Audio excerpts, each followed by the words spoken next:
civiques, mais que ces projets civiques étaient différents que dans le passé, donc ils créaient vraiment des ressources partagées. Donc, par exemple, à Gand, on est passé de 50 projets en 2008 et il y avait 500 projets en 2017. Donc, ça fait quand même décupler dans une décennie, c'est quand même assez conséquent. Après, il y a des études qui sont sorties pour la Flandre, pour la Belgique, pour l'Italie, pour les Pays-Bas, pour la Catalogne, qui donnent plus ou moins les mêmes indications de croissance. Donc, il y a quand même quelque chose qui est en train de se passer.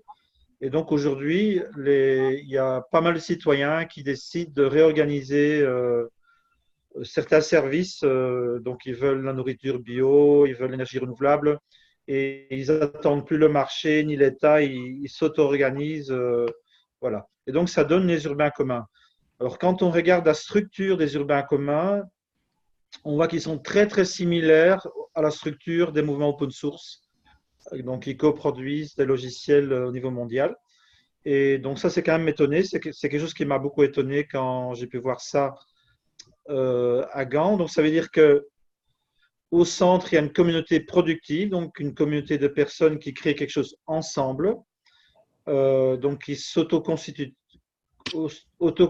en commun, si on veut. Donc, ils vont co-gérer, co-construire cette ressource en commun. Très souvent, je dirais dans la plupart des cas, en fait, donc pour maintenir ce projet au-delà de l'enthousiasme du début, il y a une sorte d'activité économique qui va se créer autour. Donc, il y a des gens qui vont essayer de vivre de leur travail pour les communs. Par exemple, dans l'open source, vous avez Linux, et puis vous avez toute une économie autour de Linux avec IBM, etc., etc. Donc, c'est aussi le cas dans les communs urbains. Euh, donc, il y a une sphère économique qui, idéalement, donc, fonctionne pour soutenir le projet en commun. Mais ce qu'il ne faut pas négliger non plus, c'est qu'il y a quand même toujours aussi des associations derrière. Moi, j'appelle ça les organisations infrastructurelles. Donc, quand on gratte un peu, on voit que derrière un projet commun, il y a souvent une organisation, une sorte d'ASBL, fondation, etc. Et qu'est-ce qu'elle fait? Donc, elle gère l'infrastructure. Donc, il y a une communauté qui se gère avec différentes méthodologies qui viennent des communs. Et il y a une sphère marchande qui collabore avec ce commun. Et il y a souvent donc une association qui essaie d'être neutre par rapport à ces dynamiques et qui maintient l'infrastructure. Alors, je ne sais pas si vous voyez mon slide, il y a 5 petites flèches. C'est simplement pour indiquer qu'en fait, quand on regarde par exemple la Gand, même sans politique officielle, on voit que le secteur public est très impliqué dans ces projets. Donc, premièrement, il y a le soutien aux infrastructures organisationnelles, aux organisations infrastructurelles. Je donne un exemple typiquement pour Gand. Donc, il y a une association qui s'appelle Samenlevingsopbouw, donc ça veut dire construction de la civilisation. C'est un vieux truc catholique. Ben, ils ont des subsides de l'État, de la région, de la ville, par exemple. Et ils sont impliqués dans pas mal de projets de communs urbains dans le quartier le plus pauvre de Gand. Donc, ils font l'incubation des projets. Et là aussi, on voit qu'une implication du secteur public. Les projets communs en tant que tels sont aussi soutenus, dans certains cas, par le secteur public. Et il y a aussi une incubation de l'économie générative. Alors, je donne juste un exemple pour que vous compreniez ce que ça veut dire. Donc, à Gand, il y a des docks. Donc, ces docks sont des projets qui sont autogérés. Donc, il y a juste une ou deux personnes de la ville qui gèrent l'agenda. Mais tous les projets qui se passent dans cette friche sont gérés par les projets en autogestion. Et donc, petit à petit, se crée, sur base de cette expérimentation, par exemple, une petite firme qui va faire des jardins verticaux, un autre qui va faire des jardins sur les toits, un autre qui s'occupe de champignons qui vont filtrer les terres polluées, etc., etc. Voilà. Et donc, on voit que le secteur public et les fonctionnaires sont effectivement impliqués à beaucoup de niveaux, mais sauf qu'il n'y a pas vraiment de politique, je veux dire, qui va au-delà de la fragmentation, quoi. Donc, c'est des initiatives, différents départements, différents fonctionnaires. Donc, il n'y a pas de politique officielle, mais il y a quand même organiquement des liens quand même assez forts entre le secteur des communs et le secteur. Voilà. Donc, juste brièvement, mais vous connaissez déjà, hein, mais je fais que rappeler. Donc, il y a aujourd'hui un développement, on va dire, de pratiques qu'on pourrait appeler public commun. Ça, c'est quand cette coopération devient, on va dire, formelle, officielle, réglementée. Donc, ça, c'est vraiment le modèle italien qui a commencé avec ça. Donc, j'ai récemment appris qu'il y a 225 villes et il y a une personne qui était dans ce projet qui disait qu'il y avait 800 000 Italiens qui ont été mobilisés dans ces projets urbains. Donc, c'est quand même quelque chose qui compte au niveau local. Et donc, très rapidement, comment ça marche? Donc, il y a en général une sorte de laboratoire qui centralise les propositions. Donc, ils appellent ça les labos de collaboration, City Lab, Commons Lab. Donc, un processus de validation qui va permettre à la ville de reconnaître ces projets.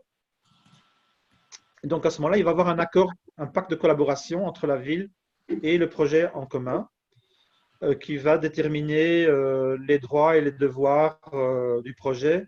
Donc, certaines réglementations qui doivent être suivies, certains soutiens qui vont être développés, etc.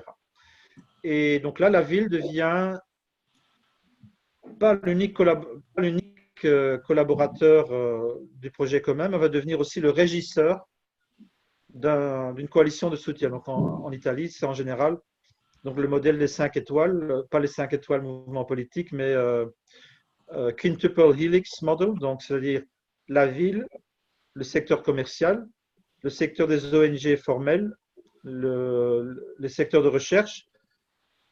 Et ces quatre-là vont se mettre à la disposition pour aider les projets civiques orientés vers le commun de réussir. Voilà.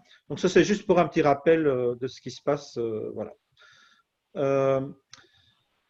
Alors, je vais peut-être directement passer maintenant au projet des comptabilités, mais peut-être faire une petite remarque quand même sur le monde de la blockchain, qui a quand même été un facilitateur du développement de ces comptabilités. Donc, pour moi, il faut faire une différence entre la blockchain comme une technologie qui était la première à se développer et le principe détaché de la blockchain, c'est-à-dire le principe d'une comptabilité partagée. Je crois que c'est très important qu'il faut séparer les deux, c'est-à-dire qu'on peut avoir des distributed ledgers, on peut avoir des comptabilités partagées qui ne sont pas sur la blockchain. Donc, on peut soit être dans le pré-blockchain, donc des databases tout à fait classiques, SQL, mais il y a aussi maintenant ce qu'on appelle Boss Blockchain, donc il y a des projets comme Holochain, etc., qui sont développés après la blockchain et qui ont des philosophies différentes.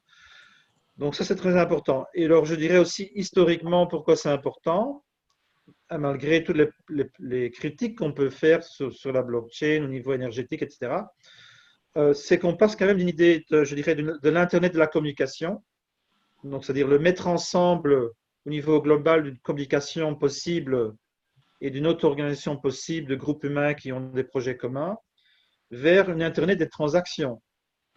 Donc c'est-à-dire, on passe quelque part d'une collaboration purement dans le monde immatériel, mais une fois qu'on a des comptabilités partagées, on est dans la production matérielle, c'est-à-dire que les participants dans ces écosystèmes collaboratifs vont pouvoir voir ce que les autres partenaires dans cet écosystème font. Donc ça, c'est très important.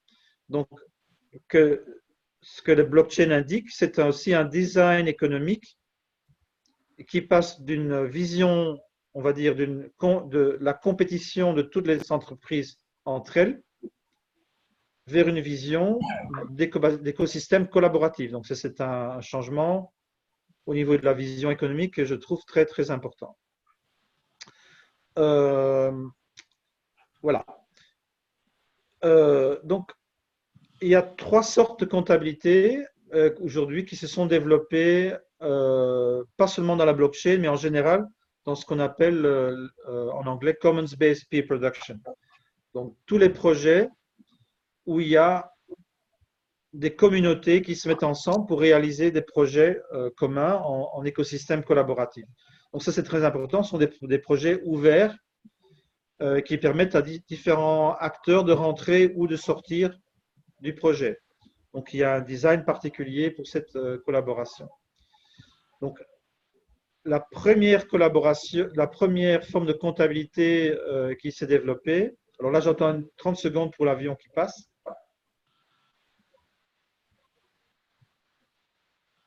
Voilà. Donc, c'est les comptabilités contributives. Donc, ça, c'est vraiment typique pour les communautés, par exemple, open source. Donc, j'ai pu collaborer avec la P2P Foundation déjà en 2015, une étude qui s'appelle P2P Value. On a étudié 300 communautés de production entre pairs et 3/4 des projets avaient ou étaient en train de prototyper, développer des projets de comptabilité contributive. Alors, j'explique un peu pourquoi c'est important. Donc, il y a la valeur marchande, mais la valeur marchande, elle reconnaît que certaines activités. Donc, il y a beaucoup d'activités dans les communs urbains qui sont des activités non marchandes, mais qui contribuent à cette valeur commune, cette collaboration commune des projets en commun. Et donc, tout de suite, il y a un souci d'équité dans ces communautés. C'est-à-dire qu'il y a, je donne un petit exemple pour que vous compreniez, c'est un exemple des amis que je connais assez bien.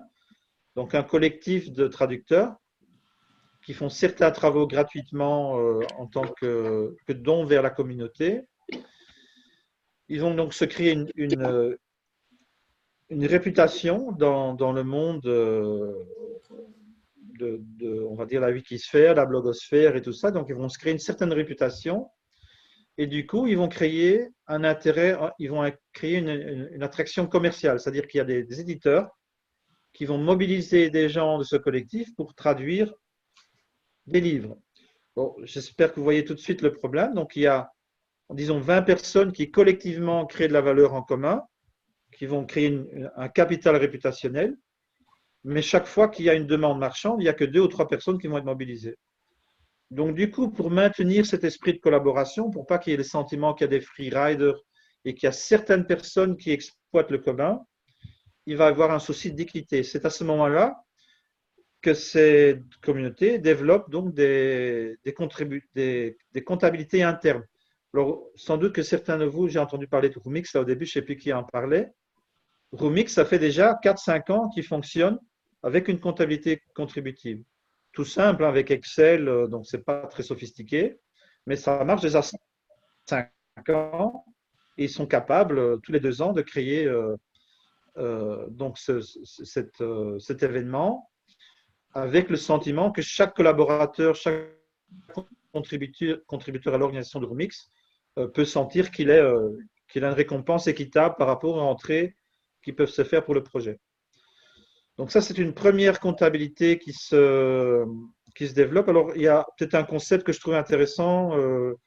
Donc, il y a des gens qui parlent de monnaie froide et de monnaie chaude. Donc, les monnaies froides sont les monnaies extractives dominantes qui n'ont pas nécessairement un souci d'équité. Et les monnaies chaudes seraient tous ces monnaies internes qu'on essaie de développer au niveau local, au niveau virtuel, au niveau des communautés contributives, qui essaient de tenir compte justement de plus que simplement la valeur marchande. Voilà. Donc ça, c'est une première comptabilité qu'on peut constater qui est en train de se développer. Alors, comme j'ai parlé en deuxième lieu de comptabilité, de problèmes de flux et de systèmes économiques collaboratifs et ouverts, peut-être tout de suite faire une critique de la comptabilité existante, c'est que c'est une comptabilité narcissique, c'est-à-dire la comptabilité à double entrée qui a coévolué avec le capitalisme est une comptabilité qui regarde uniquement une entité, donc un ego, on va dire un ego collectif, ce qui rentre, ce qui sort et ce qu'on peut retenir après. Est-ce qu'il y a plus de profit et plus de capital qui se forme en interne? Donc, c'est-à-dire que dans la comptabilité classique, il n'y a pas de vision écosystémique. Donc, on ne voit pas ce qui se passe à l'extérieur de la firme. Donc, une réponse qui se développe, c'est une comptabilité qui existe déjà depuis 30 ans, mais qui là prend justement toute sa logique et on appelle ça en anglais Resources, Events, Actions, donc REA Accounting. Donc, c'est une comptabilité sans double entrée, mais c'est une comptabilité qui permet pour chaque transaction de définir les agents, la ressource et le event. Donc, c'est-à-dire que pour chaque transaction dans le monde matériel, les participants à l'écosystème vont pouvoir voir en 3D comment cette transaction prend sa place dans l'écosystème.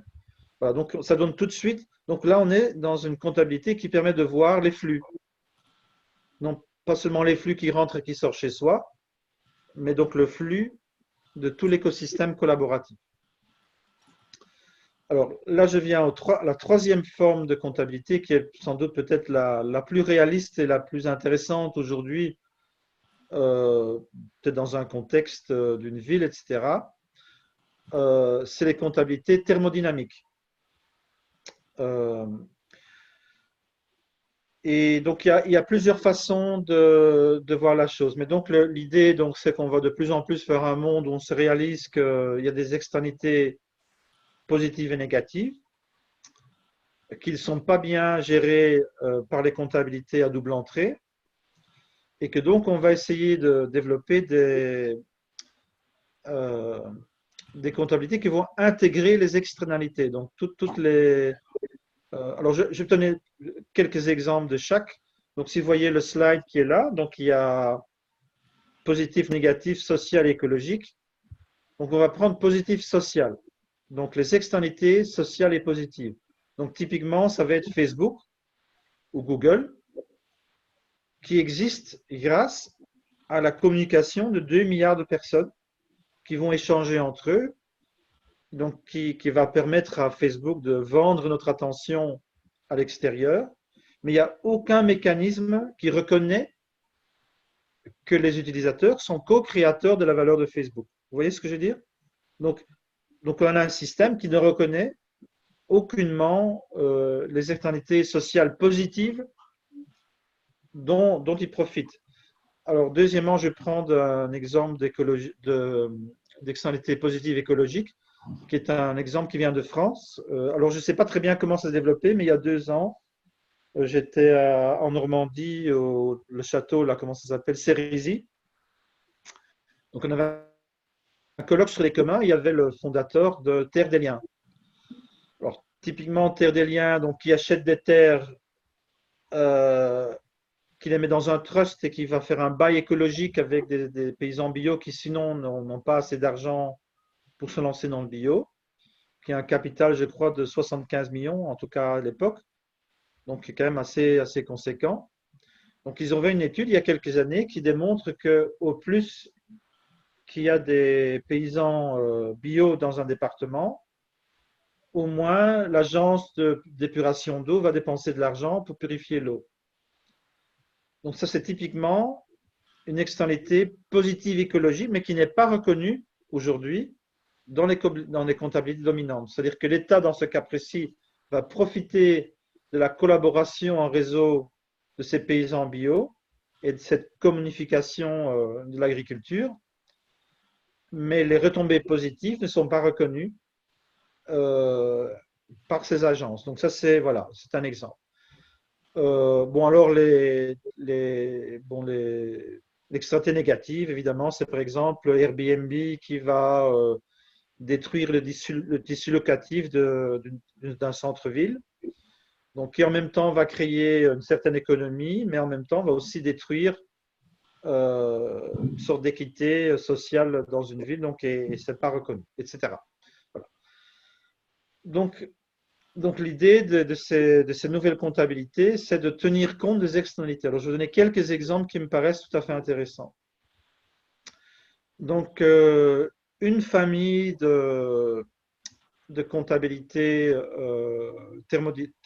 enfin qui tiennent compte de sexualité, c'est les comptabilités d'impact. Et à mon avis, la plus développée, c'est celle qui s'appelle Economy of the Common Good, donc qui a été développée en Autriche d'abord par quelqu'un qui s'appelle Christian Felber, qui était chez Attac, qui est sorti, je crois.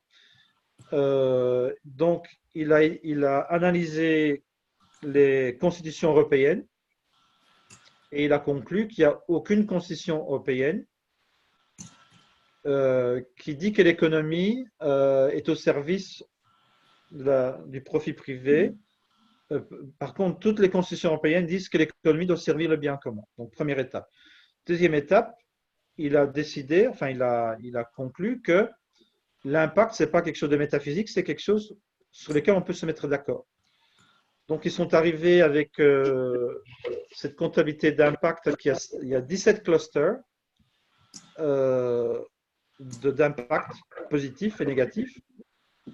Et aujourd'hui, je crois, 2000 organisations et entreprises et coopératives qui l'utilisent. Ils ont deux modèles. Ils ont un modèle pour les villes et les régions. Ils ont un modèle pour les entreprises. Donc là, ils sont en train de développer. Alors l'idée, c'est par exemple, alors ça c'est un projet dont j'ai entendu parler à Roeselare en Belgique, une ville qui voulait mettre en place un soutien d'économie créative. Donc le but, c'était tous les quelques années de faire justement une analyse de l'impact avec cette comptabilité et de faire dépendre les subsides de l'impact du projet tel qu'il est mesuré par cette comptabilité. Alors pourquoi c'est intéressant? Parce que, enfin, philosophiquement, si on peut dire, au niveau de la pratique économique, ça veut dire qu'on va changer tout le système d'incentive. Donc, c'est-à-dire que il y a toujours les entités privées, coopératives, etc. Mais leur comportement sera jugé, sera récompensé par rapport à un impact positif sur la société. Donc, le but de ce mouvement, qui est aussi un mouvement social et politique, qui est présent dans 10 pays, c'est d'éventuellement devenir assez fort pour faire une campagne pour un changement constitutionnel et qui serait donc aussi de taxer toutes les entreprises par rapport à leur impact positif. Alors, ce que j'essaye d'expliquer peut-être ici, c'est quand même que c'est une sorte de comptabilité qui vient de l'extérieur. Donc, j'espère que vous comprenez ce que je veux dire. Donc, ce n'est pas nécessairement une comptabilité interne à l'entreprise. C'est plutôt quelque chose qu'on va faire tous les ans, tous les 6 mois, tous les 2 ans. Évidemment, il y a un travail continu qui se fait aussi, mais ce n'est pas une comptabilité opérationnelle pour le travail tous les jours dans l'entreprise. Vous voyez ce que je veux dire? Donc, c'est un outside impact. Alors, il y a d'autres comptabilités qui essaient de faire le contraire. Et ça, c'est le projet français qui s'appelle Comptacare. Alors, j'ai oublié le nom du projet qui fait ça en France, mais c'est une sorte d'alliance de ferme. J'ai oublié le nom. Mais Xavier, vous étiez là, hein, tu dois te rappeler le projet. Je crois que c'est Ferme d'avenir. Euh, comment? Il y a Ferme d'avenir, en fait. Oui, c'est ça, voilà, les fermes d'avenir. Donc ça, c'est une comptabilité, on va dire, multicapitale. Et donc parfois, on appelle ce mouvement multicapitaliste. Donc leur idée de base, c'est simplement de dire que aujourd'hui, on peut aller en prison quand on fait du mismanagement financier. On fait des erreurs au niveau financier, on appauvrit les shareholders, donc les actionnaires, on peut finir avec des problèmes juridiques. Par contre, si on a des externalités négatives, écologiques et sociales, il n'y a pas de retombées négatives. Et donc, l'idée, c'est d'internaliser. Donc, ça, c'est vraiment le but de Comptacare, c'est vraiment d'avoir une comptabilité pratique alternative pour gérer donc la comptabilité de tous les jours des entreprises. Alors, un projet que moi je trouve tout à fait pertinent, qui je trouve très intéressant, c'est le projet, je crois qu'aujourd'hui il s'appelle R3O, Et donc ça, c'est un projet qui sont des gens qui sont soutenus par PricewaterhouseCoopers. Donc c'est souvent des gens qui viennent des directions stratégiques des grandes entreprises. Et ces entreprises se rendent compte qu'ils doivent aussi changer. Euh, donc là, c'est une vraie comptabilité aussi multicapital et thermodynamique. Donc leur idée est la suivante. Donc on installe un conseil, et il faut s'imaginer ça dans le futur, une sorte d'organisation multilatérale au niveau global. Donc ça s'appelle le Global Thresholds and Allocations Council. Donc c'est un groupe de scientifiques et ça existe, hein, donc ils ont été financés pour faire ce projet, donc il est en cours. Donc ce council, c'est un conseil qui suit le niveau disponible des ressources. Alors je ne sais pas si vous connaissez, il y a l'association de chimie American, je crois que c'est American Chemical Association. Donc il y a une cartographie des 90 éléments de Mendel. Et si on clique sur cette cartographie, on peut voir combien de cuivre, combien de… Donc c'est un peu ce type de travail qu'ils font. Donc ils mettent à jour du niveau continu, donc la disponibilité de ressources, où se trouvent ces ressources, les découvertes en moyenne. Et avec cette idée qui est développée par François Gross de Veolia, qui a fait cette étude, qui a démontré donc pour que l'économie circulaire réussisse, il faut que la croissance matérielle n'augmente pas plus que 1% par an. C'est-à-dire que sinon on est dans l'exponentiel.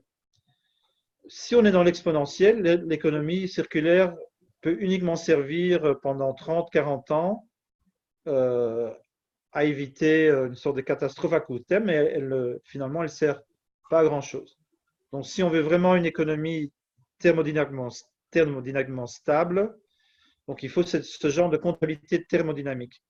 Donc ça veut dire que, donc, imaginez qu'il existe donc cette table, et cette table descend au niveau continental, national, régional, biorégional, voire même les entreprises, et qui permet donc d'intégrer à côté de la comptabilité financière une comptabilité thermodynamique. Alors évidemment, l'idée à terme, c'est que ces règles soient d'une certaine façon aussi un peu coercitif, hein, sinon ça ne marche pas. Mais ça, c'est l'idée. Donc l'idée, c'est que chaque entité économique ait une vision écosystémique de, voilà, de ce qu'elle peut employer au niveau matière, énergie, etc., dans ses activités. Donc ça, c'est donc dans mon rapport P2P Accounting for Planetary Survival, vous allez trouver quelques exemples de ces trois catégories de comptabilité. Alors, ce qui me paraît aussi intéressant, et ça, je voudrais peut-être terminer petit à petit avec ça, c'est ce qu'on ne peut pas réfléchir sur des moyens de financement différents qui utiliseraient cette technologie de comptabilité partagée pour mobiliser l'activité des citoyens pour des activités génératives. Donc ça, c'est l'idée. Donc la première étape que vous connaissez sans doute, vous le faisiez peut-être déjà, donc c'est ce qu'on appelle le social procurement. Donc ça, à Gand, on le pratique par exemple au niveau de la nourriture pour les écoles publiques. Donc on intègre des critères éthiques dans l'achat public, donc fairness, locality et donc en flamand c'est local, ecologisch and leefbaar. Oui, écologique, donc bio, local et équitable. Donc ce qui est permis par les règles du WTO. Et puis ça c'est le modèle écossais, donc on va saucissonner l'achat public pour faire en sorte que ce n'est pas intéressant pour les grandes entreprises, mais ça devient intéressant pour les acteurs locaux d'entrer dans cette logique d'achat public. Donc ça, c'est une voie qui est déjà appliquée en Wallonie, en Écosse, etc., etc. Mais donc, il y a aujourd'hui des propositions que je trouve très intéressantes et je vais un peu expliquer la logique de ça. Donc, ça, c'est une entreprise qui s'appelle Regen Network, Regenerative Network, qui utilise la blockchain et qui propose ça et qui fait. Donc, il y a plusieurs prototypages au niveau de l'agriculture. Bon. Donc, l'idée est la suivante. On va créer une comptabilité publique partagée. Et on va créer ce qu'ils appellent un ecological ou un social state protocol. Donc, l'état de l'écologie ou l'état du social. Donc, admettons que la ville ou la région doit décarboniser.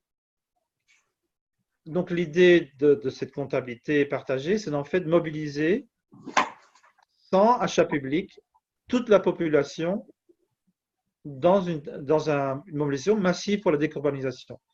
Par exemple, les paysans qui font du biochar, donc on sait que 100 kg de biochar, c'est autant de carbone qui a été séquestré. Donc, vont se présenter à cette agence, vont faire vérifier leur biochar et vont donc être reconnus dans leur travail génératif. La deuxième étape, ça va être de tokeniser, donc créer une crypto chaude, on va dire, qui va représenter cette décarbonisation. Et l'étape suivante, qui est évidemment la plus difficile, c'est qu'on va leur financer les tokens en négociant des accords avec les entités institutionnelles et privées qui profitent de ces externalités positives. Donc, dans le cas, je vais prendre l'exemple de Terre des Liens. Donc, et c'est ce qu'ils faisaient il y a 3 ans, mais je ne sais pas si ça a avancé, si ça a réussi ou pas. Mais donc, ils vont négocier avec les agences de l'eau et ils vont demander que l'agence de l'eau fait la même chose qu'IBM a fait avec Linux. Donc, je ne sais pas si vous vous rappelez, il y a 15 ans, IBM a décidé que Linux était l'avenir pour tout ce qui était les logiciels internes de l'entreprise. Donc, ils ont épargné 90% de leur investissement interne au niveau technologique. Et ils ont promis à la communauté Linux que chaque année, ils vont mettre 10% de ces gains dans le développement de Linux. Donc, ce qui correspondait à l'époque à environ 2000 personnes qui étaient financées par IBM. Donc, c'est-à-dire que IBM reconnaît les externalités positives qui sont produites par Linux et va partager ces gains. Donc là, il n'y avait pas de token, évidemment, c'était simplement donc, créer de l'emploi en Linux. Et vous êtes sûrement au courant que donc, IBM a acheté Red Hat, qui est une entreprise 100% open source, pour 36 milliards, qui est le plus grand achat qu'IBM a jamais fait dans son histoire. C'est quand même intéressant de savoir qu'il y a une vraie économie qui s'est créée autour de cette dynamique. Donc l'idée de se faire, on appelle ça la finance circulaire. Donc c'est-à-dire cette idée que on va essayer d'intégrer des externalités, on va essayer de les valoriser et on va travailler avec donc une comptabilité publique partagée. Et donc pour ça, la blockchain ou d'autres technologies peuvent servir. Alors j'ai vu qu'il y a des sénateurs ou des gens de l'Assemblée de l'État de New York qui ont lancé le premier projet de loi aux États-Unis pour lancer ce genre de projet. Donc, ce n'est pas encore fait, mais c'est quand même intéressant qu'il y a des gens dans la politique qui ont pris ce projet et qui vont essayer de le réaliser. Donc, ça, voilà, économie circulaire. Est-ce que je dois encore dire des choses? Alors, peut-être pour terminer, hein, donc là, je reviens un peu à mon introduction au contexte. Donc, aujourd'hui, on vit de plus en plus dans un monde où c'est la technologie qui organise la production et les interactions humaines. Donc, il y a 4 modèles aujourd'hui qui sont en train de se co-développer, qui sont tous les 4 en croissance tout à fait énorme. Donc, c'est premièrement, le modèle que j'appelle le capitalisme nétarchique, c'est-à-dire le pair à pair à l'extérieur, mais centralisé à l'intérieur. Donc, le modèle Facebook, Google, etc., Uber, Airbnb. Le modèle du capitalisme distribué, donc ça c'est le modèle, c'est l'idéologie des libertariens. Donc ils vont essayer de créer des systèmes comme la blockchain. C'est basé sur des communautés, c'est basé sur l'open source. C'est collaboratif à l'intérieur, mais c'est extractif vers l'extérieur. Et c'est un peu comme le jeu Monopoly, donc ça commence au niveau égalitaire, mais ça se termine souvent quand même par des monopoles. Troisième modèle, c'est en bas à droite, c'est-à-dire tous les communs urbains, et en haut à droite, tous les projets globaux. Et alors ici, ça c'est une suggestion que je peux faire pour les villes. Je vais vous montrer ça ici en vitesse. Donc aujourd'hui, il y a par exemple une alliance de 40 villes qui veulent réguler Airbnb et Uber. Moi, je crois qu'on peut faire plus au niveau de la ville. Donc, c'est-à-dire, et c'est ça que j'appelle des coopératives de protocole. Alors, je reviens ici. Donc, vous avez les 4 domaines ici et les 4 alternatives, c'est-à-dire, on peut remplacer le capitalisme énarchique qui a énormément d'externalités négatives pour le modèle des plateformes coopératives. Donc, moi-même, je travaille pour smart.coop. Donc, on est entre la demande du travail et le monde des freelances. Donc, on devient membre de la coopérative. La coopérative fait nos factures. On met 2% de nos salaires dans un fonds commun, 4,5% pour les frais donc des activités. Mais tout le surplus qui est généré dans notre plateforme va dans la coopérative, donc nous appartient et constamment réinvesti dans l'amélioration des services de la coopérative. Donc ça, c'est le modèle des plateformes coopératives. Donc on garde l'idée qu'il y a des places de marché digitales qui ont une valeur à beaucoup de niveaux, mais on refuse cette extractivité exagérée d'Uber et Airbnb. Donc au niveau des projets blockchain, on va essayer de prendre ce design qui est essentiellement libertaire, mais on va essayer de donner des valeurs différentes. Ça, je vous dis en bref, parce que c'est tout un développement. Donc, toutes les monnaies dans les blockchains classiques sont des monnaies marchandes. Donc, des monnaies qui dépendent uniquement de l'offre et la demande, qui ne donnent aucune information sur le monde extérieur. Or, aujourd'hui, on développe des monnaies comme la Fishcoin, SolarCoin, sont des asset-based currency, donc c'est des tokens intelligents qui représentent une réalité écologique extérieure. Donc, la Fishcoin, il y a autant de Fishcoin qu'il y a du poisson qui peut être pêché sans mettre en danger le stock de poissons. Donc, on va reconnaître les limites écologiques de cette ressource. Et donc, cette monnaie intelligente contient cette information. Vous me suivez toujours? J'espère. Voilà. Donc, ce n'est pas parce qu'on apprend la blockchain qu'on est obligé de prendre toute l'idéologie libertaire avec. Donc, on peut très bien, par exemple, remplacer les contrats individuels, les smart contracts, par des contrats collectifs, des chartes sociales. On peut très bien changer le système d'incentives, des competitive games avec des cooperative games, donc etc., etc. Donc là, il y a tout un travail qu'on a fait là-dessus. Comment est-ce qu'on peut créer donc des comptabilités partagées qui ont des valeurs d'équité et les limites écologiques. Voilà. Alors, donc là, je viens à la proposition que j'ai pour les villes. Donc, l'idée, c'est de créer des coopératives de protocole. Donc, je m'explique. Oui, on peut faire des réglementations qui vont limiter les dégâts, donc les externalités négatives d'Uber et Airbnb. Oui, mais pourquoi pas soutenir des entités, des institutions qui sont génératives, qui sont équitables, qui sont des coopératives de plateforme. Donc à ce moment-là, une solution, par exemple, c'est de regarder tous les domaines d'approvisionnement dans une ville, de créer une coalition de villes, de finances éthiques, de coopératives, etc., et de créer donc le fonds de logiciels Global Open Design Depository, qui va permettre à toutes les villes participantes de créer de la mobilité partagée, de l'habitat partagé, des circuits courts pour l'alimentation bio, les coopératives énergétiques. Vous voyez un peu l'idée. Donc, c'est vraiment de créer, parce qu'il n'y a en fait aucune raison que toutes les villes séparées développent ce genre de logiciel. Ça n'a pas de sens. Et en fait, c'est le cas aujourd'hui. Donc, j'ai été en Italie, en Toscane. Il y a 13 logiciels séparés pour commander de l'alimentation bio. Ce qui me paraît tout à fait absurde.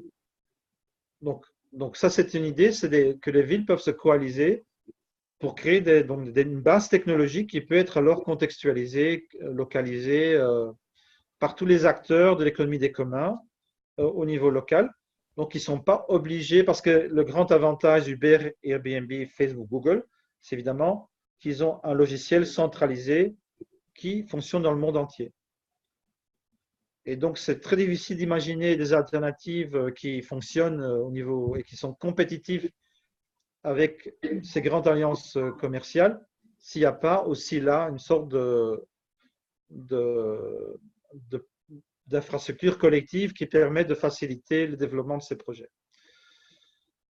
Voilà, je crois que j'ai tout dit.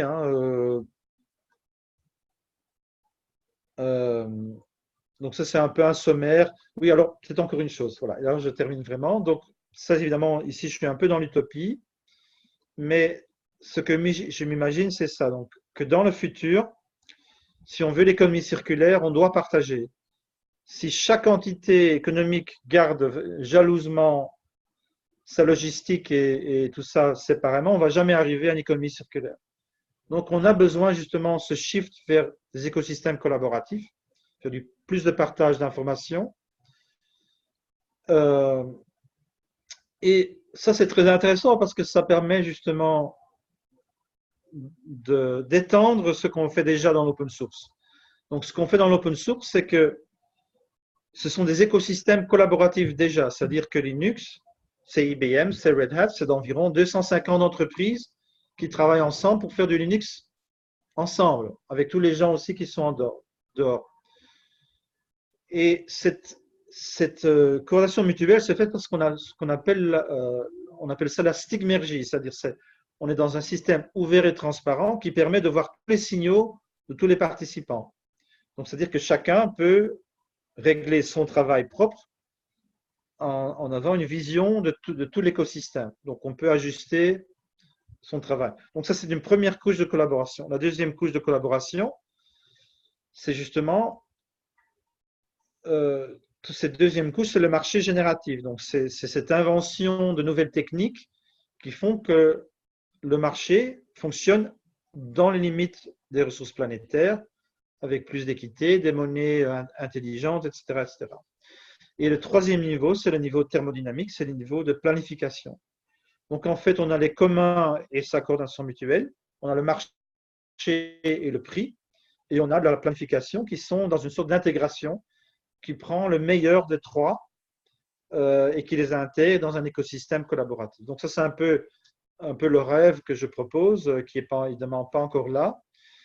Mais ce qu'on voit, c'est que dans les trois domaines que j'ai expliqués, il y a des projets, il y a des prototypes, il y a des vrais projets qui fonctionnent. Donc, c'est-à-dire que tout existe, sauf que tout est fragmenté. Donc, ça, c'est vraiment l'état aujourd'hui de cette nouvelle économie, c'est qu'elle est en développement. Il y a une sorte d'explosion cambrienne, comme on dit, au niveau de l'évolution, mais qui est en pleine fragmentation. Donc, on ne connaît pas encore les modèles qui vont devenir des modèles normatifs. Alors, j'espère que vous avez pu me suivre jusqu'à présent, parce que je sais que c'est assez dense comme matière.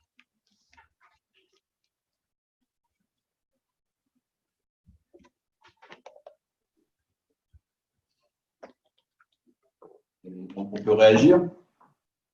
Oui, allez-y, je vous ai peut-être un peu abasourdi. Non, c'est passionnant.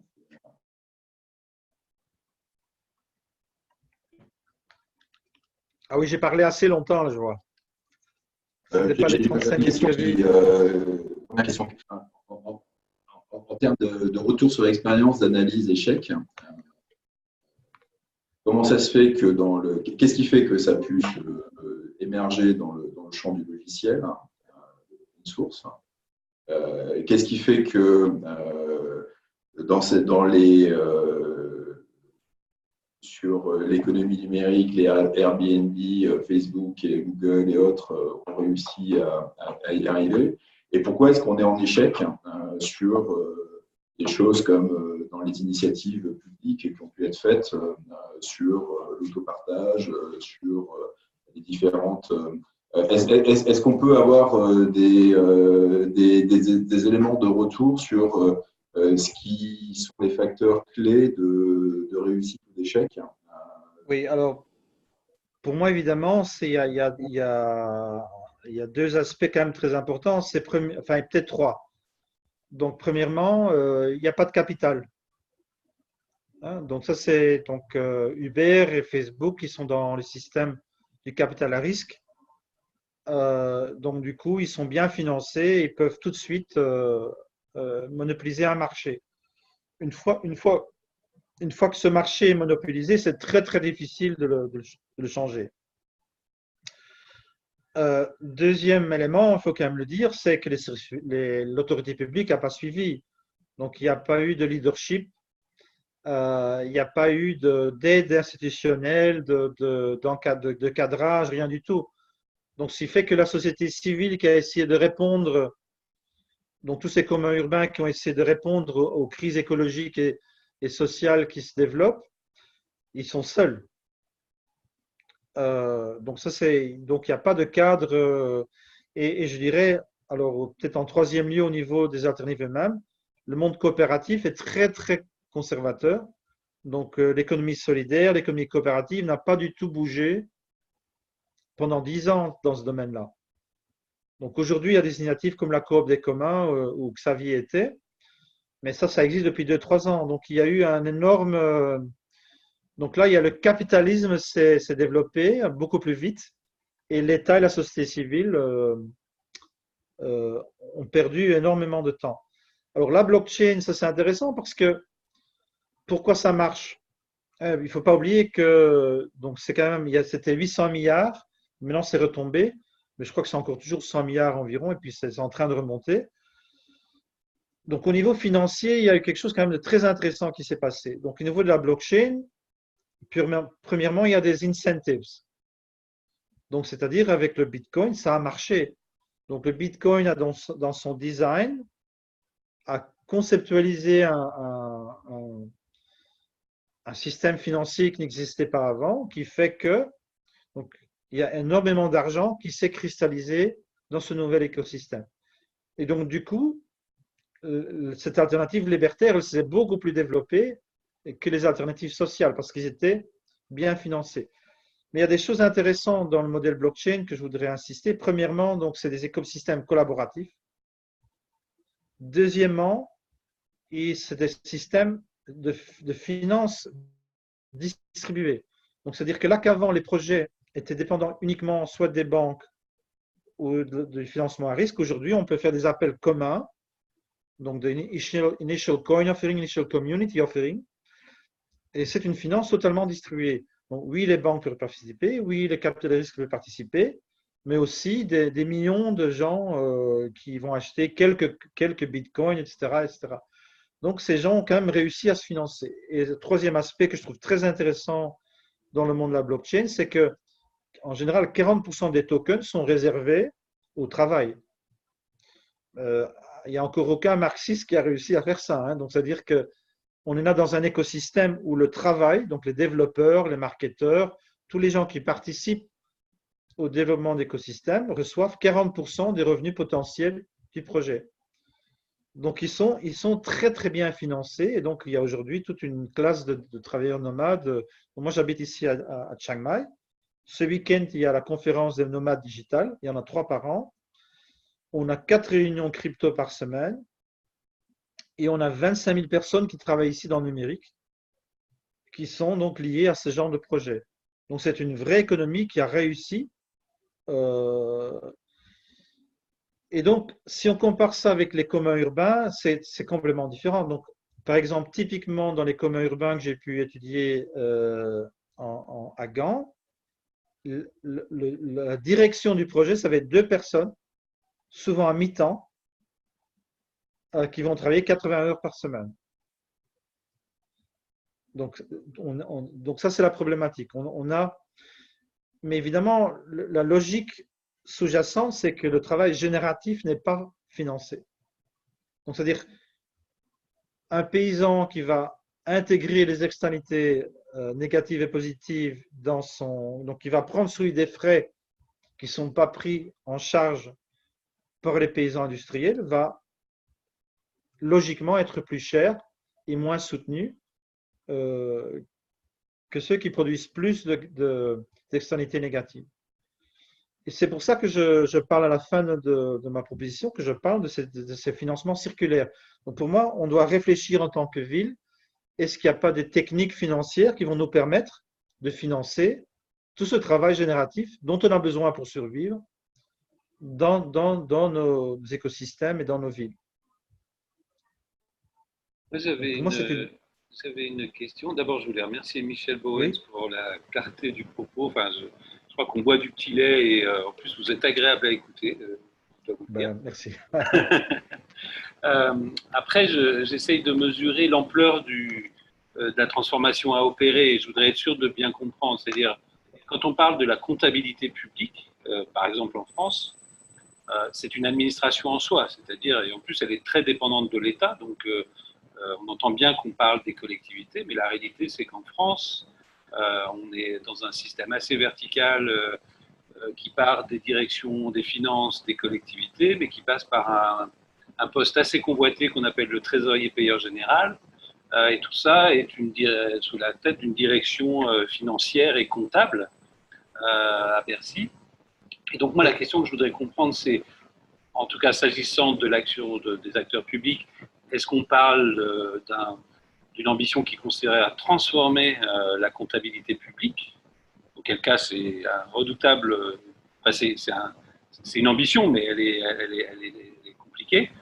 Ou bien est-ce qu'on parle de transformer la comptabilité analytique au sens des outils et les systèmes d'information à l'échelle des collectivités? De quoi? Enfin, quel est voilà. Oui, à long terme, oui. Mais à court terme, je dirais, moi, je crois qu'il faut procéder par expérimentation et prototypage. Donc, par exemple, la ville de Rousselard a mis de côté un budget pour soutenir l'économie créative. Donc, c'est une région où il y avait des mines et des machins, et donc ils sont dans un processus de reconversion. Donc, il y a des fonds disponibles. Et alors, je ne sais pas comment ils ont fait en détail, mais ils ont donc simplement dit qu'une partie de cet argent va être déversée par rapport à cette analyse d'impact. Alors, comment ils ont fait au niveau légal, ça je ne peux pas vous dire. Mais à mon avis, et c'est ça pour ça que, en tout cas, moi j'aimerais bien voir en France, c'est premièrement qu'il y a des juristes orientés communs. Et vous en avez déjà, hein, Lionel Morel, et puis j'ai oublié son nom, mais qui écrit sur droit public et commun. Donc il y a en France, plus qu'ailleurs, il y a déjà aujourd'hui toute une pensée juridique autour des communs. Mais donc ça, ce que je trouve très important, c'est que, par exemple, s'il y a une alliance de villes, c'est dire on va financer un projet qui va développer cette literacy, cette connaissance.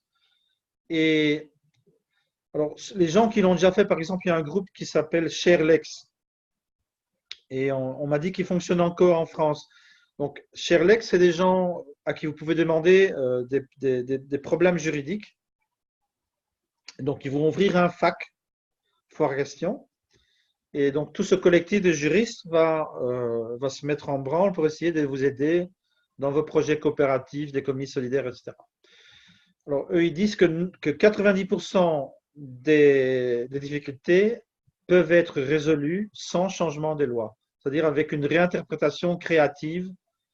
Donc, par exemple, chez Smart, hein, on a inventé, on a fait un hack juridique. Donc, entre le freelance qui est considéré en général comme un petit capitaliste qui prend tous les risques sur lui et le salariat où on est subordonné, ben chez Smart, je suis un travailleur libre, donc je choisis mes projets. mais je créais un deuxième compte, c'est-à-dire que mes revenus vont sur un deuxième compte et je crée mon propre salaire.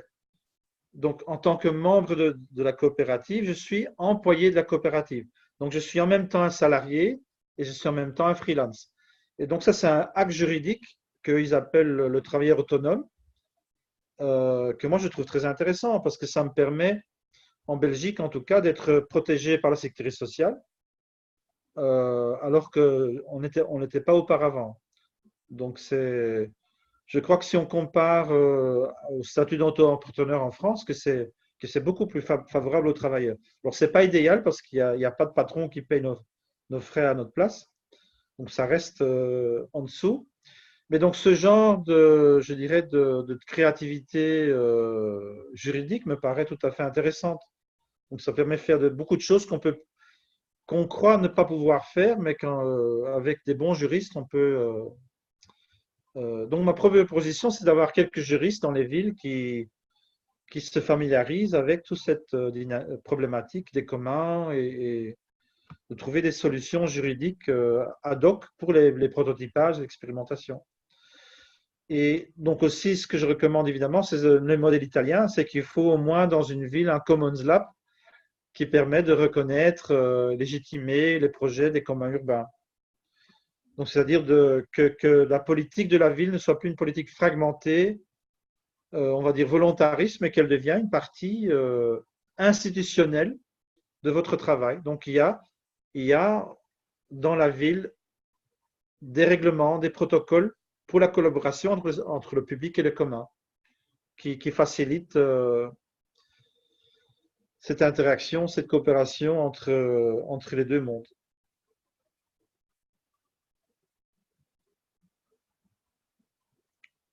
Mais donc, pour être tout à fait réaliste, donc, il y a aussi beaucoup de projets, évidemment, qui réussissent pas. Hein. Donc, ça, c'est comme avec les startups. Il y a beaucoup de startups qui ne réussissent pas. Donc, dans le monde du capital à risque, c'est 1 à 100, je crois. Hein. Donc, dans les communs, il va aussi y avoir des projets qui vont pas réussir, évidemment. Moi, j'avais une question également. Merci pour votre intervention. Donc, nous, on fait partie de l'ANIS. Et donc, pour valoriser, dans la comptabilité traditionnelle, pour valoriser le temps contributif, une partie du temps contributif, donc à la fois, on peut valoriser via des co-budgets, mais on valorise aussi parfois du temps bénévole dans la comptabilité, puisque c'est autorisé. Il y a la possibilité dans les comptabilités traditionnelles de valoriser le temps bénévole, donc ça peut être une manière aussi, c'est très très limité, hein, mais c'est parfois une manière de valoriser ce travail génératif. C'est d'ailleurs incité par les pouvoirs publics. Oui. Et je voulais savoir si vous connaissez des structures qui expérimentent des nouveaux logiciels de comptabilité qui permettent de valoriser les externalités positives et l'impact des projets.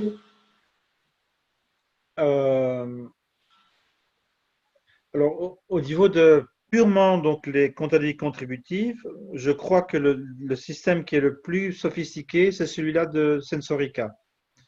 Donc, c'est basé à Montréal. Et en fait, là, ils n'ont pas réussi, mais ils ont préparé un projet qui s'appelait Verdun et qui aurait permis donc, un budget de la province du Québec de financer un réseau de Fab Lab à l'intérieur de Montréal selon ces modalités de la comptabilité contributive. Alors, malheureusement, ils n'ont pas réussi finalement à convaincre le gouvernement de le faire. Mais ils ont fait tout le travail préparatoire, donc ce serait peut-être intéressant de parler avec, j'ai essayé de dire son nom, Tiberius Brastanivau. Donc c'est un Canadien roumain. Et donc ils sont déjà occupés depuis 10, 12, 14 ans. Donc ils ont déjà toute une expérience au niveau de la pratique. D'accord. Donc, en fait, parce que moi, j'ai été les visiter, mais il y a peut-être 7 ans déjà de ça.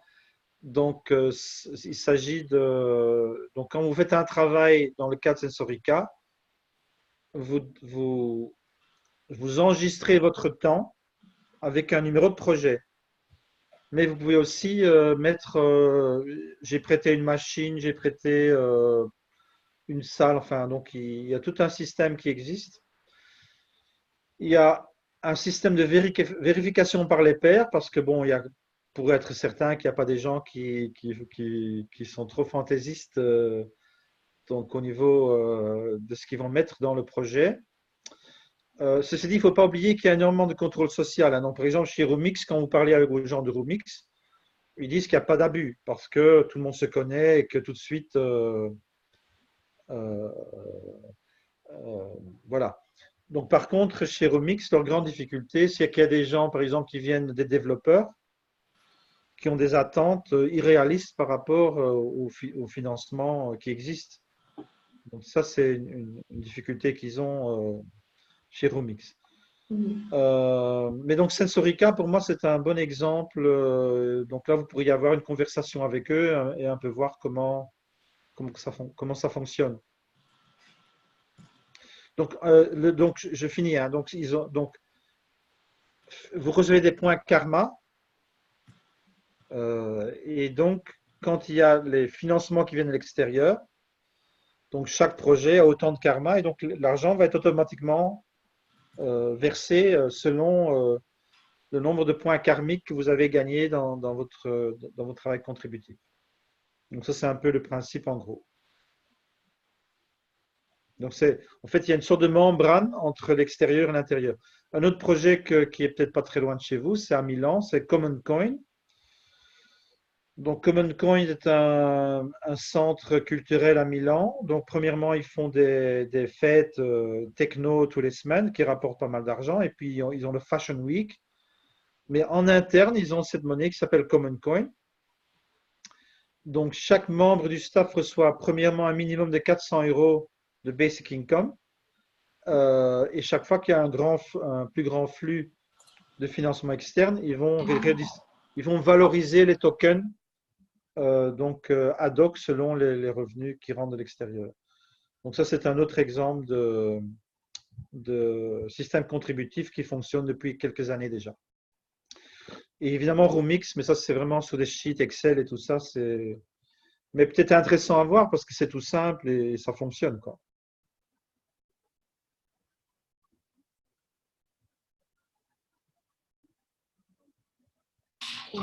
Et peut-être du point de vue des acteurs publics, j'ai compris que vous parliez de la ville de Bruxelles, c'est ça, tout à l'heure, qui avait Bruxelles,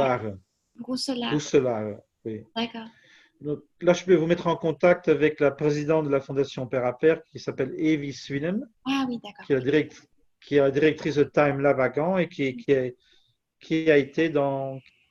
a participé dans le projet. D'accord. Donc, elle pourrait un peu vous expliquer. D'accord. Et est-ce que vous avez des exemples d'autres villes qui auraient utilisé justement ce système de tokens et d'autres formes de comptabilité Alors, je ne les connais pas, mais donc il y a le mouvement de l'Economy of the Common Good, oui. Donc, qui est présent dans 10 pays. Donc, je connais les Néerlandais, je connais les Belges. Donc, je peux vous mettre en contact, surtout avec le Néerlandais que je connais bien, qui s'appelle Fernando Soares. Ah, mais oui, donc, d'accord. Voilà. Donc, lui peut peut-être vous dire quels sont les… Ceci dit, c'est quand même plutôt populaire en Allemagne et en Autriche, hein.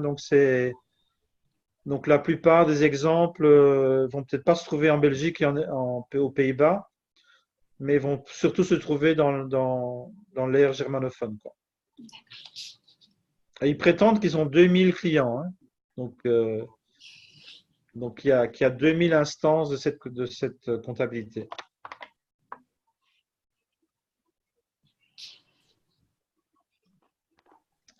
Tu as été partout, hein?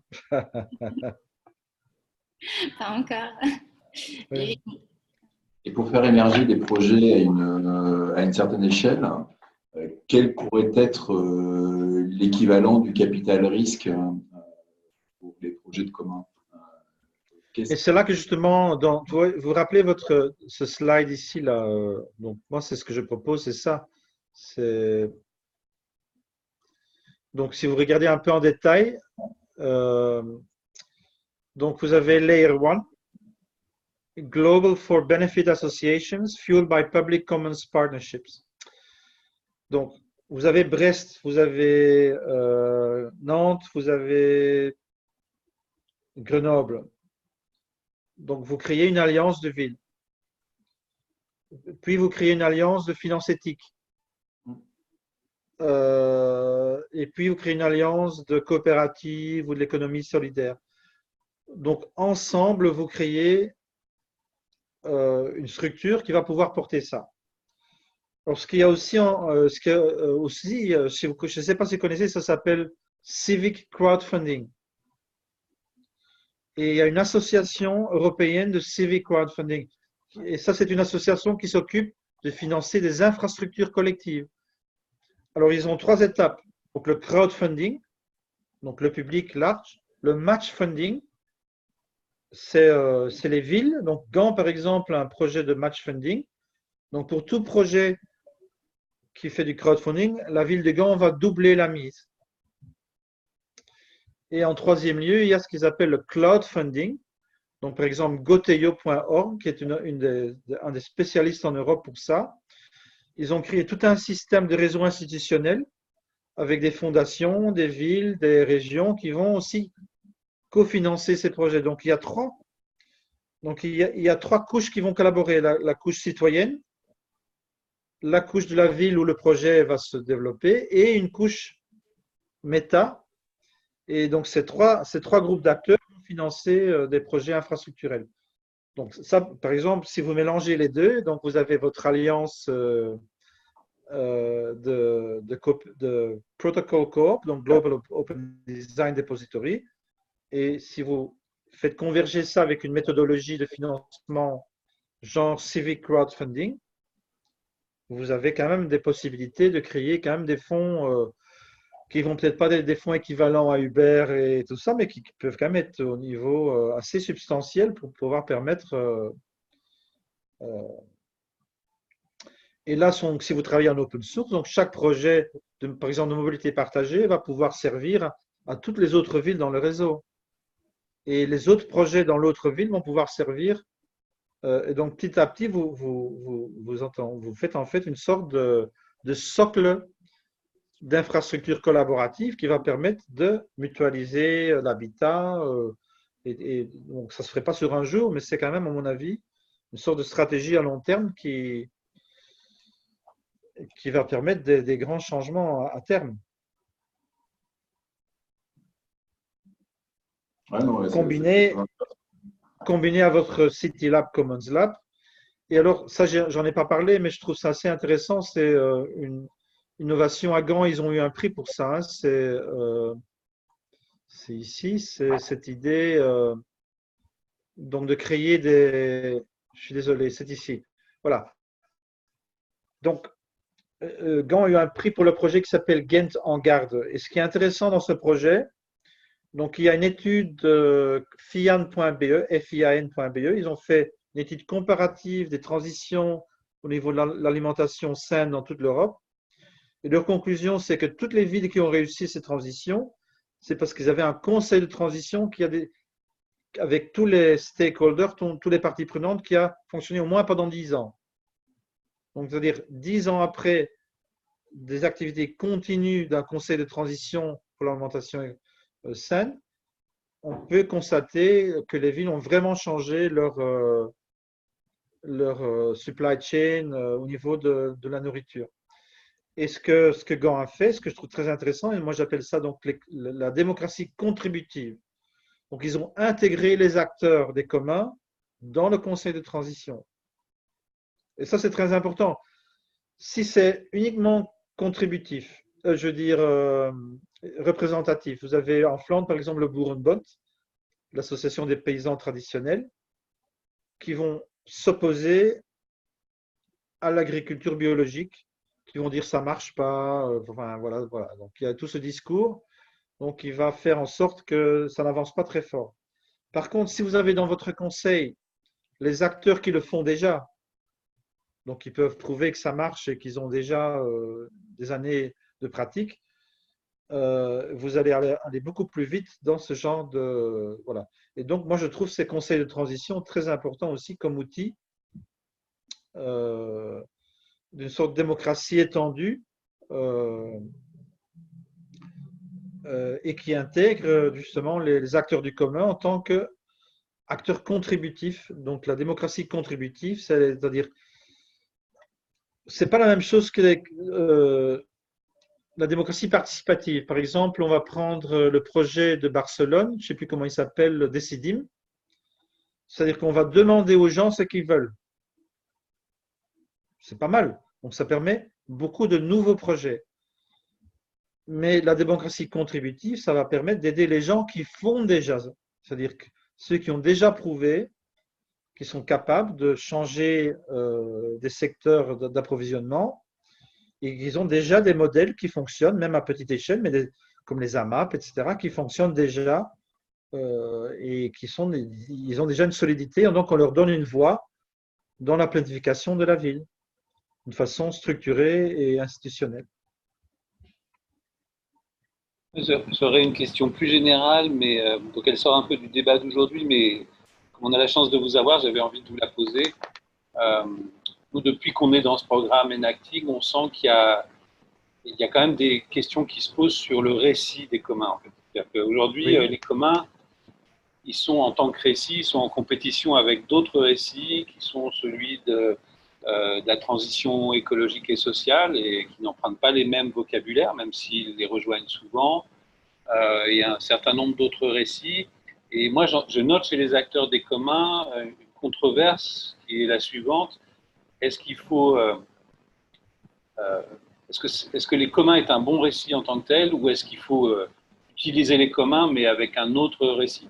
Je vais vous donner un exemple concret. J'ai rencontré la co-directrice de Co-Cities, qui est une américaine qui je sais plus, elle est à Harvard, et elle me dit, elle dit, je fais des communs, je passe mon temps, j'ai passé ma vie à faire ça, c'est mon sujet de recherche. Elle est juriste à l'université de, je sais plus laquelle. Oui, c'est Sheila. Absolument. Et Sheila, voilà, ouais, c'est Sheila que j'ai rencontré récemment, et ça. elle me dit, moi, si je parle des communs aux États-Unis, d'abord c'est bien simple, les gens pensent que je suis communiste. Oui, c'est tout à fait. Alors, ça dépend des et pays. Donc elle le dit sur le ton de la plaisanterie, mais pour mieux me dire, en fait, on n'utilise pas du tout le récit, on utilise un autre récit, mais pas celui des communs. Alors on utilise celui de mieux partager les ressources de la ville, c'est le terme qu'elle emploie, par exemple. Elle dit, voilà, le problème qu'on a dans les villes américaines, c'est que il y a des ressources, au fond, il y a des ressources dans toutes les villes américaines, mais ces ressources ne sont pas bien partagées. Elle dit, chacun peut comprendre ça. Et elle dit, y compris quand je parle avec des habitants, et chacun peut comprendre ça. Mais on voit bien que l'expression des communs et le vocabulaire des communs, elle le met un peu en sourdine. Moi, j'avais quand même envie de vous entendre par rapport à ça. Est-ce que oui, mais ça, je crois que c'est quelque chose, justement, ça dépend du contexte. Moi, je ne suis pas du tout sur mon cheval au niveau de l'étymologie, mais je crois quand même que donc, ce sont des perspectives. La perspective de la transition, Transition Towns, transition écologique, T-Growth, ils sont en compétition, mais aussi je trouve que chaque perspective est complémentaire et fait éclore une partie de la réalité qu'on ne voit pas si on n'a pas cette perspective. Donc je crois que tout à fait les communs ont leur place dans ce pluralisme de toute façon. Ceci dit, après, ça dépend des pays. Par exemple, en Italie, ce n'est pas les communs, c'est les biens communs. Et c'est lié à la tradition catholique, la subsidiarité, bene comune. Donc c'est très fort influencé en Italie, par exemple, par toute cette culture préalable et l'influence du mouvement social catholique. En Espagne, c'est beaucoup plus anarcho-syndicaliste. Donc, ce que vous dites, c'est qu'il faut aussi s'adapter aux cultures locales. Mais à mon avis, en France, les communs, ça marche quand même à mon avis, assez bien. Donc, en fait, à mon avis, il n'y a aucun autre pays du monde où la pensée sur les communs modernes est aussi sophistiquée qu'en France. En Angleterre, on ne parle pas des communs, sauf au niveau historique. En Angleterre, on parle de community. Donc, en Angleterre, on parlait community wealth, community funding, donc voilà, c'est ce langage. Donc, ça dépend vraiment des pays. Mais je crois que dans le monde francophone, et en France en particulier, ça marche assez bien de parler des communs. Ça va peut-être durer 1 an ou 2 avant que les gens comprennent, mais il y a des initiatives partout en France. Et il y a même aujourd'hui toutes les listes qui s'appellent en commun. On fait déjà du commun washing. Donc ça, c'est un signe que ça marche. Quand on fait du washing, ça veut dire qu'ils sont déjà obligés de faire du washing, quoi. Voilà. Oui, mais je crois qu'on doit être flexible au niveau du langage et voir comment ça prend. Mais en tout cas, pour sa propre pensée, si on emploie le mot des communs, il y a quand même toute une pensée qui va avec, tous des concepts, ça a une cohérence. Donc moi, je continue dans cette voie. Parce que je crois que les communs, c'est une institution. Donc, c'est-à-dire que, et c'est la seule institution humaine, historiquement, qui a permis de préserver des ressources. Ni le marché, ni l'État, historiquement, étaient capables de garder les ressources. Tandis qu'on voit les projets communs, pendant des centaines d'années, ils sont capables de reconstituer le stock, etc., etc. Bon, moi, je crois que c'est important de parler des communs, quand même. Alors, si jamais vous en intéresse, parce que je suis un peu centré sur l'historique, il y a une période au Japon, la période Tokugawa, et pendant 300 ans, le Japon a vécu dans une société écologiquement stable, avec une population stable. Donc ça, c'est très intéressant parce que ça veut dire qu'on peut le faire. Donc, il y a eu des sociétés qui ont été capables. Alors, la solution de tuer les enfants, je ne recommande pas de la reprendre, parce que c'était la seule méthode, c'était donc on tuait les enfants à la naissance. Mais ils ont réussi pendant 3 siècles à vivre calmement dans les limites thermodynamiques de leur propre société. Et ils ont été obligés d'en sortir quand les Européens sont arrivés à leur porte et ils ont pris peur. Donc là, ils sont entrés dans la modernité. J'ai une question, Michel Bowens. La dernière fois, on s'est vu, vous parliez de la ville de Séoul. Est-ce qu'en fait, puisque là on parle de l'Asie, est-ce qu'il y a effectivement des choses qui se développent oui. en Extrême-Orient qui sont intéressantes? Oui, alors il y a eu la 2e conférence de Platform Cooperativism en Asie. Donc c'était à Hong Kong il y a 1 an et demi avec plein de projets qui étaient super intéressants. Donc là aussi, ce n'est pas le langage nécessairement des communs, c'est un autre langage, mais il y a pas mal de projets.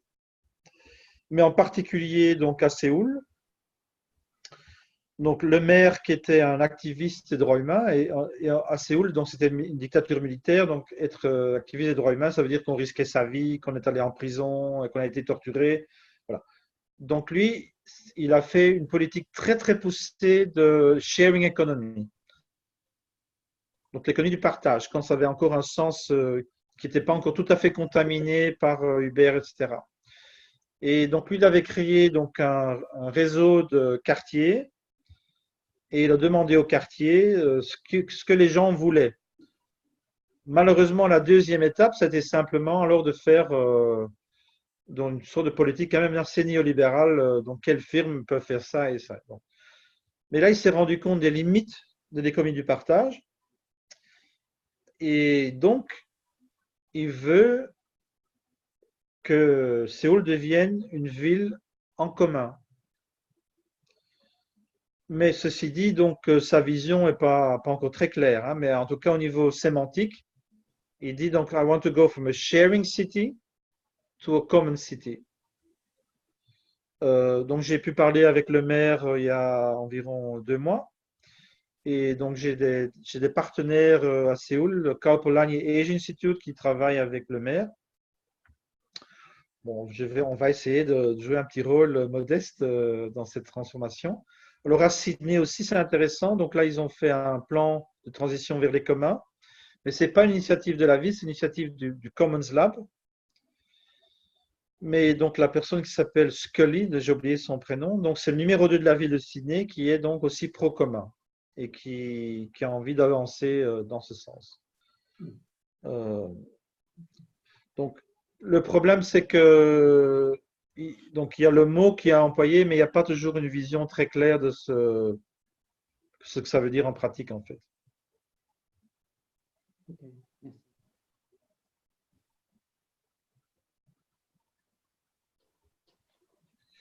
Et ce qui est intéressant pour Séoul, pour finir, c'est que donc le maire il veut être candidat présidentiel, donc il a vraiment envie de réaliser des choses. Donc ça, il y a toute une poussée, donc aussi qui est motivée par ses intérêts politiques, qui fait qu'il y a probablement des choses qui vont se passer.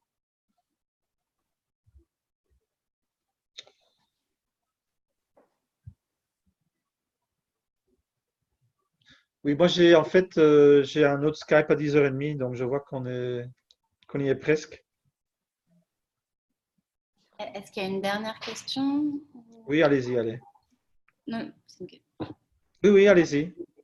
Ah, vous demandez aux autres, pardon, C'était pardon. une question aux autres, mais merci infiniment, c'était super riche. Je pense qu'on va tous googler 12 000, 12 000 liens et qu'on vous renverra aussi probablement des questions et des. Ça va. Mais, Oui, n'hésitez pas à me demander des liens ou des concepts qui n'étaient pas clairs. Et si jamais vous mettez en ligne, moi ça m'intéresse, hein, donc, ouais, parce que j'ai pas tellement de matériel en français. Oui, d'accord. Ben, on va, du coup, on va mettre l'enregistrement présent en ligne. Et puis, je pense qu'on Oui, produira très bien. aussi un billet de blog en essayant de documenter un peu plus. Voilà. Alors, je suis en Belgique du 15 février au 15 juin. Donc, si jamais vous faites des séminaires ou des workshops, on peut toujours m'inviter pendant cette période-là. D'accord, super. Ben, c'est bien noté. OK. Merci beaucoup à tous. Oui, merci à tout le monde, hein. Merci à tout le monde. Ciao. Et je suis jaloux de Xavier. Je voudrais avoir ton job, hein. Ah, ok. Je veux bien que vous soyez dans l'équipe. Ok, alors je cherche comment fermer. Alors, stop share.